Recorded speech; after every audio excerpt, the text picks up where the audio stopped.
Hola, Sílvia. Hola, Miquel, què tal? Bé, escolta, hem de presentar el curs Obrint la Ciència. Què els hi podem dir a la gent que vegi aquest vídeo? Home, que realment jo crec que és un curs que qui estigui interessat en divulgar tot això que tot allò que està fent de ciència és ideal. Escolta, l'objectiu és una mica la Responsible Research and Innovation. És un curs que fem amb la Fundació de la Caixa i que també es fa a la vegada, no els mateixos dies exactament, a la Mallorca, a la Universitat d'Illes Balears i també a l'Autònoma de Barcelona. Les classes són una mica diferents, però com s'estructura aquest curs, Sílvia? Per començar, una jornada inaugural, no? Sí, mira, el proper dia 18 de febrer hi ha el que és la primera jornada, és una jornada que dura tot el dia i que, a més, té la gràcia que és com una jornada de prova, és a dir, que és gratuïta per la gent que participi perquè vegi una mica de què anirà tot el curs. A part d'aquest primer dia presencial, després hi han 6 sessions més que els participants poden escollir-ne 4.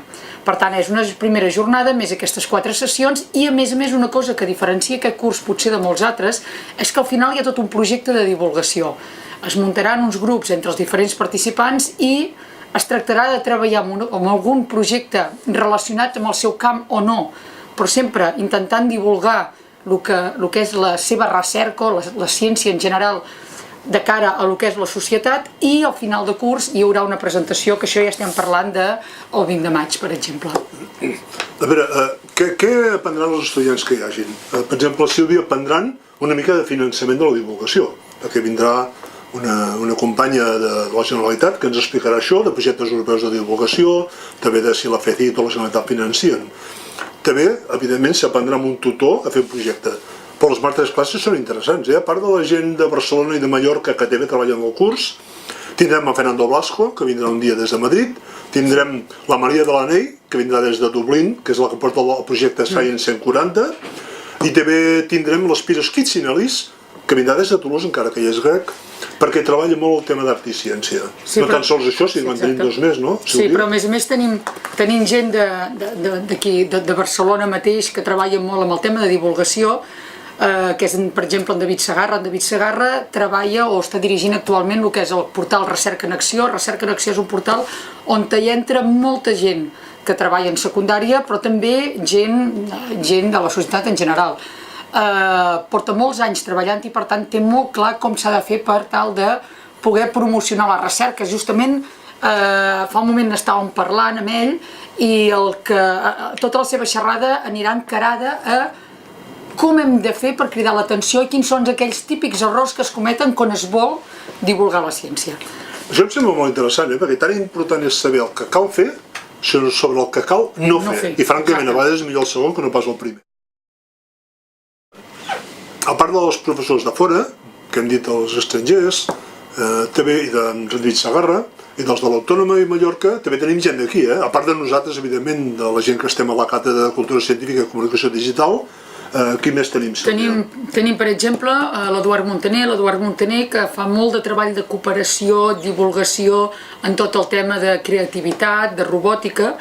Doncs ens vindrà a explicar la seva experiència que té amb tot, amb el seu projecte que es diu Tic-Tac, que és com portar creativitat a les escoles a partir del que és programació d'Scratch, etc.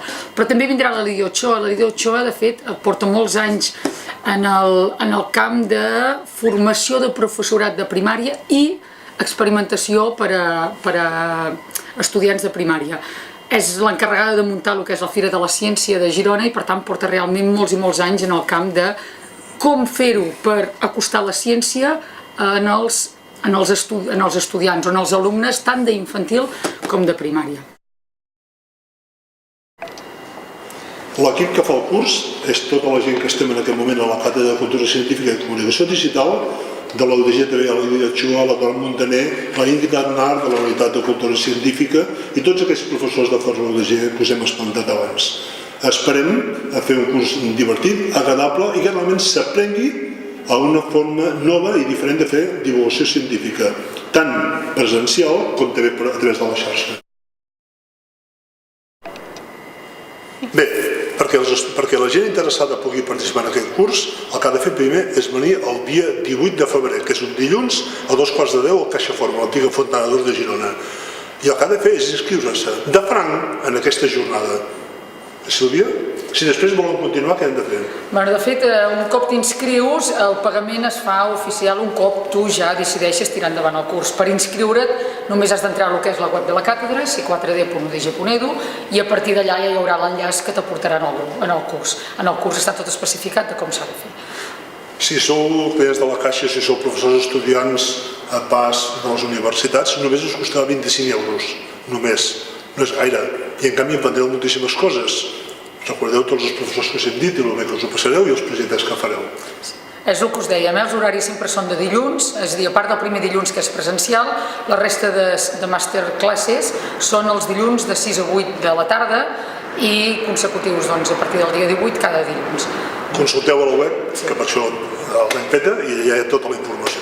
Us esperem el dia 18 a 2:15 de franc per inscriure-us a primer, sisplau. Exacte. Moltes gràcies.